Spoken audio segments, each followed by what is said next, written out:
My name is Monica Gleiberman, and you're listening to Silence on Set podcast.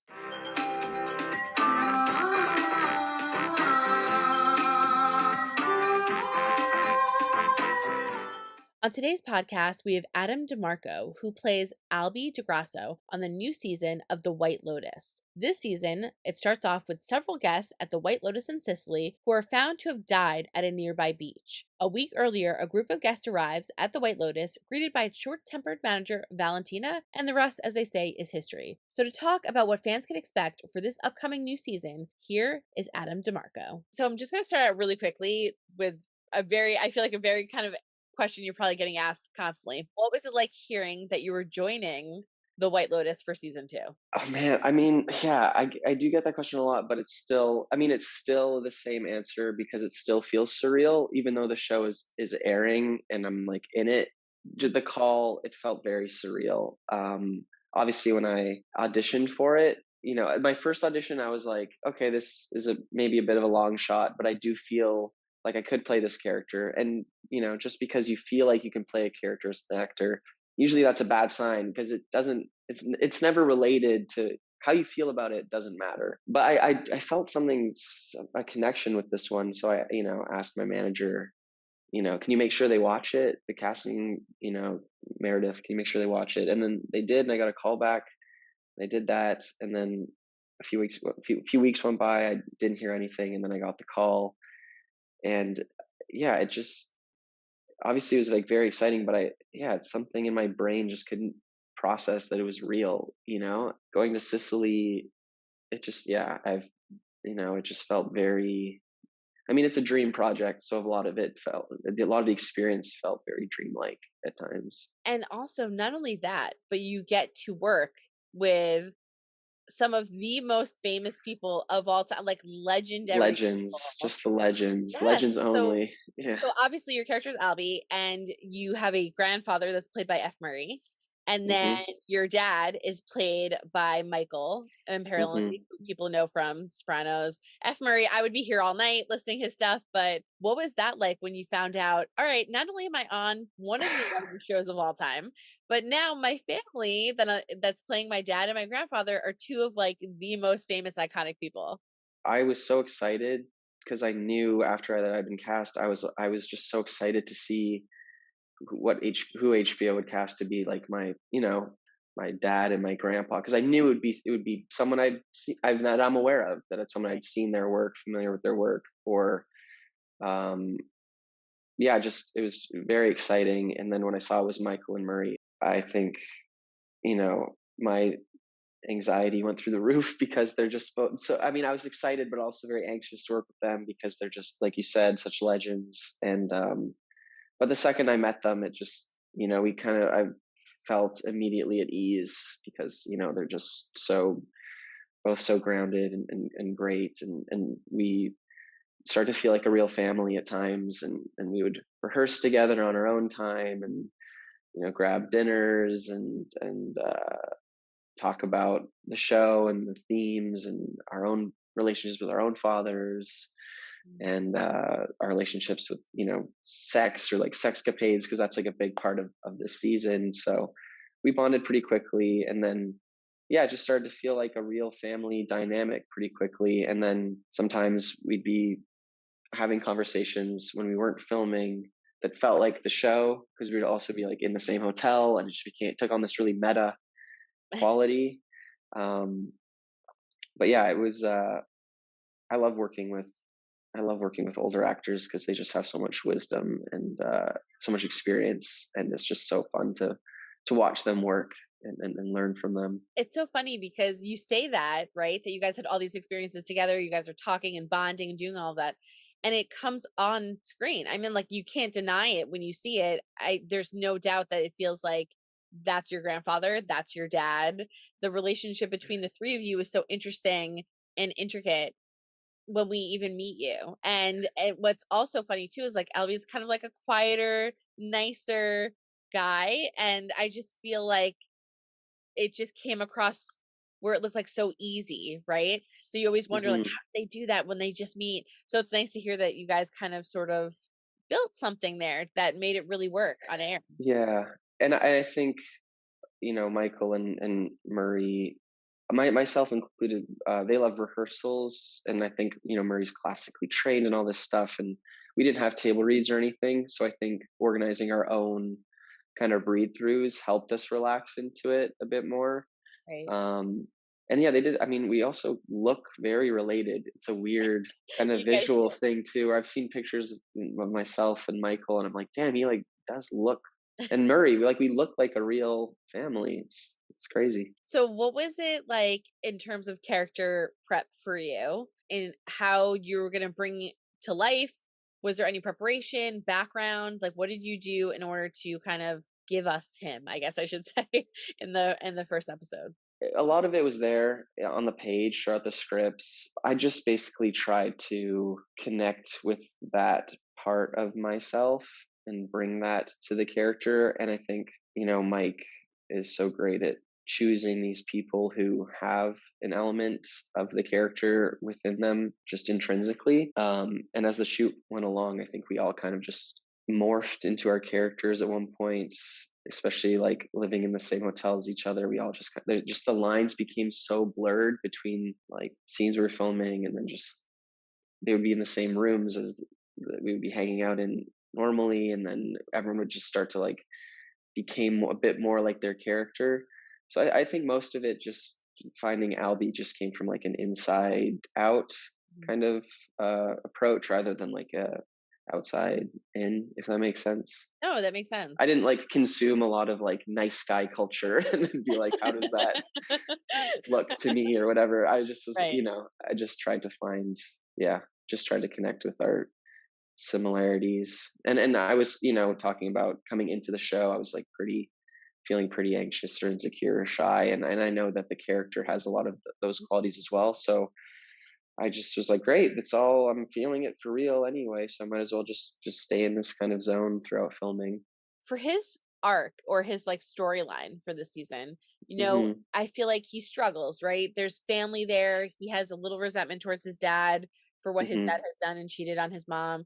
He also is trying to explore what's okay like with a woman. Is it okay if I do this, or where Yeah. are the boundaries, or what should I do? So what would you say about him for this season in terms of being the quote nice guy, which I think is something he's struggling with, whether or not he wants to stay there or get out of that kind of zone. I think being a self-proclaimed nice guy is like a pretty big red flag.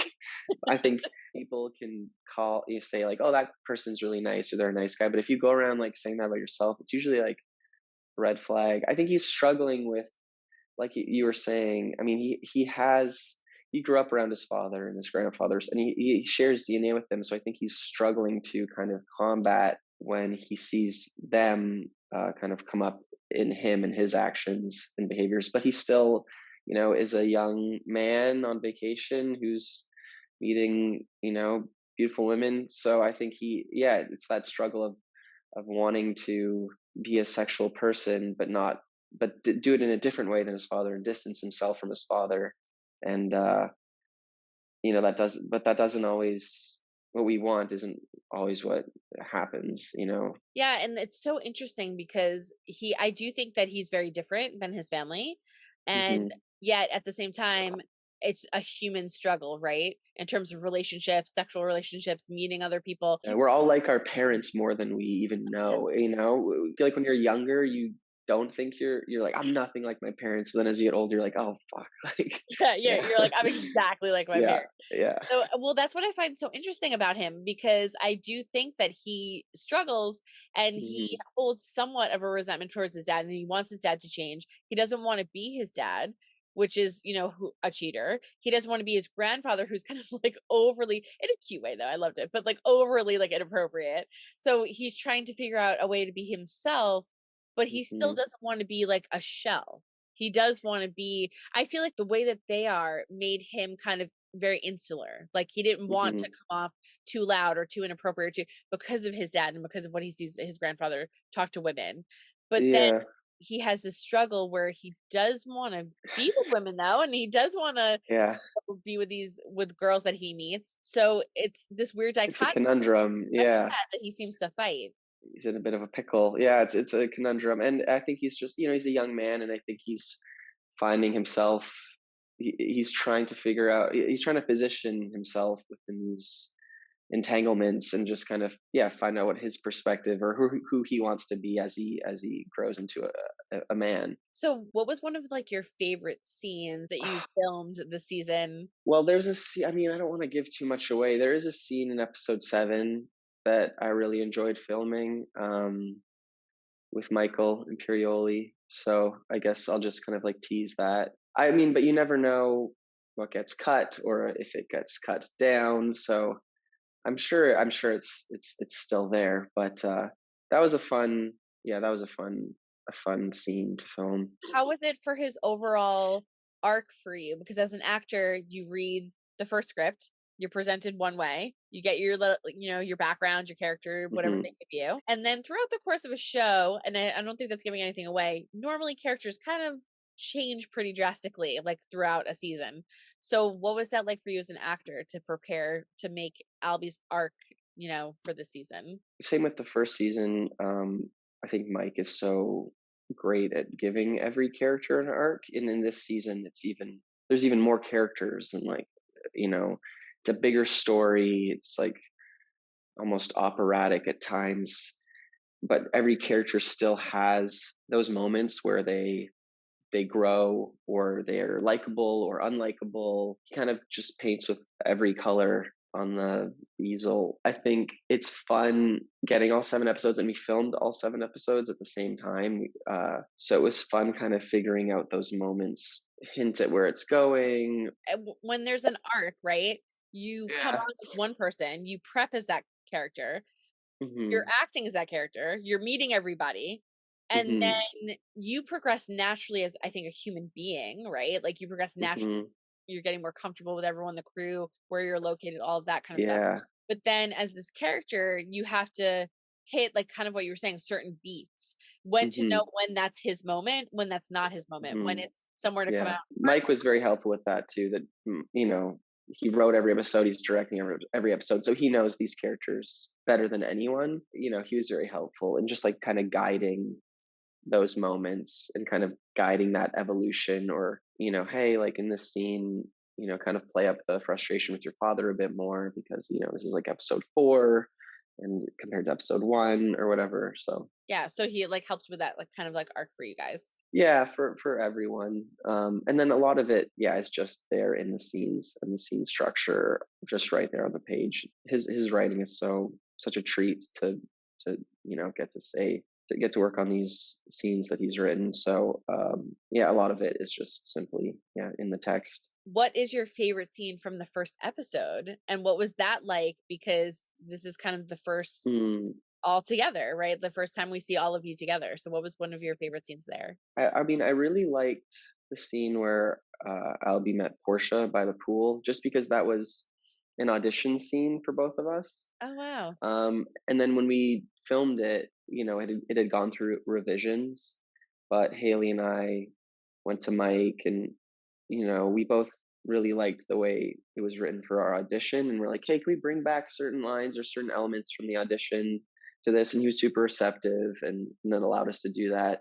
So that felt good because it also felt like a collaboration, and um, yeah, it's like a meet cute. Those are always fun scenes. But I also really loved the scene where I was at dinner with Michael and Murray, and we're talking about, penises and I jerking knew what off. you were gonna say, it Like, makes me laugh because it's yeah, so funny. yeah. It has one of my favorite lines from the episode where Murray's talking about, uh, I'm talking about how no woman wants to see an old guy's junk, and then Murray says, "It's not like it was ever beautiful to begin with. It's a penis, not a sunset." It's just genius writing, I think. Yeah, that scene was very funny as well.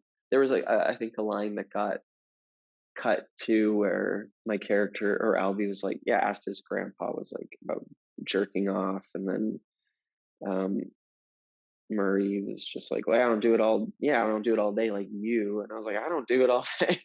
And then like that became a funny kind of back and forth because I like just caught me off guard. Like filming the scenes, the experience of it is one thing, and then when you watch it, things get cut or whatever. So that scene was also very fun to film, and I think, yeah, both Michael and Murray are very funny in that too. I think that scene is, yeah, I'm actually really glad you picked that scene in particular because I feel like that scene is such a strong scene in terms of sexuality because women, I feel like a lot of times show everything or we have to show things on shows and it's not necessarily always equal all the time.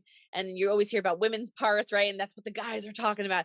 But in reality, the three of you sitting there talking about what you're talking about is realistic. I mean, and what Murray mm, says is not necessarily not true. I mean, like it is what it is. So like to hear you guys yeah, talk about that and also be curious is so nice on screen because it wasn't yeah, about a woman. We're talking about a man and men and what do they kind of go through. yeah. Men take notes. We can talk about each other's penises in an objective way. Yeah. I laugh so much with your character. I just love him so much and the craziness that ensues as the season goes on, but I just love the choices that he makes. I love the choices you make Mm, as an actor. You're very open on screen and you kind of like leave everything on screen. I think when you do it in the right way, which you did, it comes off as almost like you're that person, right? So like it mm. seems like interchangeable, although we know that there's so much effort that goes into it and hours of filming and things like that. But when I was watching those scenes, it just feels like it was you. I think, yeah, my goal for this was just to just try to bring as much truth as I could to the character, and just kind of just try to do like less than I normally do. You know, I've played a lot of characters in the past where I'm like, doing the most, and I was like, I'm just gonna try to just like listen and breathe and just kind of bring my own insecurities and vulnerabilities and just my as much as myself to this character as possible. And it is, yeah, it did feel vulnerable, and it still kind of does. So I'm just trying to kind of like work through that. And I did feel at times like I did get kind of lost in the character unintentionally. Mm. I'm not like a method actor, but sometimes I find like my character's headspace or emotions kind of affect me a little bit. So I'm just like working on kind of letting go and kind of shedding that a bit more. It's one of those things where they say, like, if you have, like, a panic attack on screen, your body's still having that panic attack. So, like, even though you're acting it, your body's still Right. having that reaction. So for Yeah. And if you're character doing it over and over, multiple takes yeah, after another, I you don't know how might, you guys do it. yeah. So yeah, so like that's why you might be having trouble kind of like letting it go because it's emotional. There's a lot there, Hmm. and when you're playing someone that's a little like tight in the beginning because he doesn't want because of the relationship with his dad and things like that, you're Hmm. playing a guy that's holding so much in. So by Hmm. doing that, how could you not be tense or or not just let go like Hmm. you're done? So it's That's something I'm definitely going to be like working on in the future is finding that, more like a, leaving when you're done at work, just kind of leaving the character there, and just kind of turning it off on and off like a light switch, instead of carrying it around with you. I think that can be like a dangerous kind of trap for a lot of actors, especially if you're doing something like you were saying with like panic attacks or something heightened emotionally. Something I want to work on in the future. Yeah, for sure. Well, I want to ask you two questions. One question, I think you can answer the first part of it. It's a two-parter. But for the Okay. first question, I want to ask you what your favorite part about playing Albie was. And then second, what is something you're excited for people to see? About anyone? Yeah, anyone. So this one's open to Oh, anyone. okay. So just anything Okay. that you're excited about. My favorite part was just kind of it was the humor, trying to find those moments to bring the humor in, and just kind of, working with Haley and Leo. There was one scene we had together where it always feels good when you're kind of making the other actors in a scene break, or if you say, you ad lib something that gets a laugh.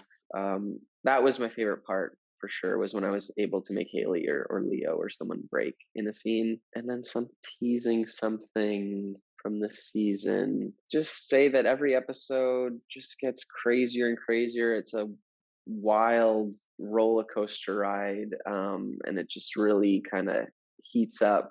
I would just say enjoy the ride. Enjoy the ride. Yeah, and then my final question kind of like leads into that, which is you have a lot of fans. People have watched a lot of work that you've done in the past. they were super excited when you got announced to be on the show. I think they're gonna love it when they get to meet your character and kind of see you go throughout the episodes. So, is there anything that you kind of want to say to them? Because obviously they don't get the luxury that I do, the honor of talking to you. And I got so many questions for you, and I would keep you for an hour if I asked every question I got. But just like what would you say to them? Thanks for the support, I guess. I don't know. It feels weird, like even like having fans is like a weird thing to hear Yeah. about. So I'm just, yeah, thanks. I hope you enjoy. And I'm gonna try my best to like keep the ball rolling and do some more stuff after this. Wait, you said you have a bunch of questions. We could like rapid fire some before I go. Yeah. Are they rapid fire questions or are Oh, they they're like rapid fire questions. Yeah. okay, okay, let's do just So, rapid all fire. right. One fan wanted to know what your favorite episode from season 1 was. I would say episode 3, I think, is where it really starts to like kick into another gear. Another fan said they wanted to know what your favorite television show is. I mean, currently I'm watching the Harry Potter movies. I know it's not a TV show, but I'm like just rewatching them kind of on a loop. Megan Fahey and I was crashing at her Airbnb in the guest room, and we've just been watching the Harry Potter movies just on a loop. So I'd say that's my favorite. And I can't wait for them to be made into a TV show one day because I'm sure it's going to happen. It's like one season is a book or something. Oh yeah, that'd be So awesome if it was like an episodic thing. That would be so yeah, fun. I also liked The Rehearsal a lot, the Nathan Fielder show that just came out. Someone else asked, "What is your favorite song, or do you listen to any music prior to going out on set?" Sometimes if it's an emotional scene, I will. It just depends on, the character or the day. But right now, I'm excited for Joji's new album. I think it comes out at midnight. This is a good one. Someone else asked, "When you were done shooting, is there anything that you stole from set?" I stole a couple of fake Godfather shirts. There's a scene where we visit like the Godfather house or where they shot the location for the Godfather, and they had a fake gift shop with like fake Godfather merch. So I took a T-shirt that has like an exploding car on it. It says the Godfather, and then I took a crew neck sweater as well. I wanted to steal a beach towel, but I made the mistake of asking for Oh one, and no. they're like, "We'll put in a request," and I should have just taken it. I wish I stole way more things. Okay, so then last question that I have from a fan. They want to know, so after they said congratulations on the White Lotus. They're so excited to see you. First episode was amazing. Following you for a very long time. Are there any upcoming projects that you can give away? I'm just reading scripts and then auditioning right now, so hopefully something soon. I thought I have a better answer for your question earlier, where you're like, "What do you want to say to the Oh, fans or to whatever?" fans? Yeah, A go ahead. couple people have messaged me even. They're like, "Hey, I saw you in Rome when we were filming, and like, I was too shy to like say hi or ask for a photo, but like, feel free, because like, who knows when I'll be in Rome next? Just kind of that kind of stuff. Like, for sure, if you see me, say hi, take a photo. I don't bite." Hope you guys enjoyed listening to Adam DiMarco talk about the upcoming season of The White Lotus. New episodes will air every Sunday until December 11th, so make sure you go and check it out. And don't forget to hit the subscribe button so you're updated on all of our latest podcasts, and head over to our YouTube channel, hit subscribe so you're updated on all of our video content.